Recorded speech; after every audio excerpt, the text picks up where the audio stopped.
এই মুহূর্তে রাজ্য রাজনীতিতেই দর্শক বন্ধুগণ এবার অধীর চৌধুরীর দাপট, সামনে বিধানসভা ভোট বাংলাতে।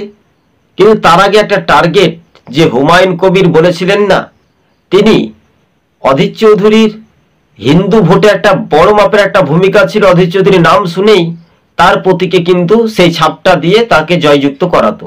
হিন্দুদেরকে তিনি অ্যাটাক করলেন, মানে খারাপ মন্তব্য করলেন, তার জন্য ইউসুফ পাঠান জয়ী হয়েছিল বটে, স্বাভাবিকভাবে।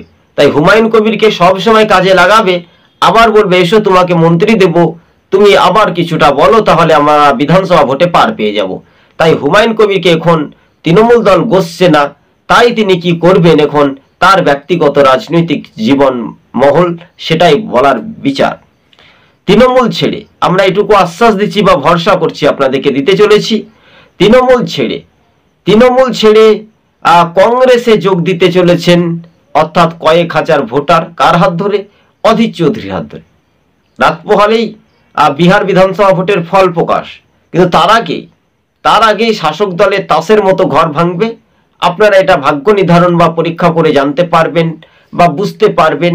ঘটনাস্থলে প্রথম ব্যাখ্যা বা বিস্তারিতভাবে এই আলাপ আলোচনায় রাজ্য রাজনীতির যে প্রভাব সেটাই নিয়ে গতিবেগ আমরা জানতে পারছি। তাই সবুজবঙ্গ নিউজ চ্যানেলটি ভালো লাগলে পাশে থাকবেন, শেয়ার করে কমেন্ট বক্সে আপনাদের মতামত অবশ্যই জানাবেন।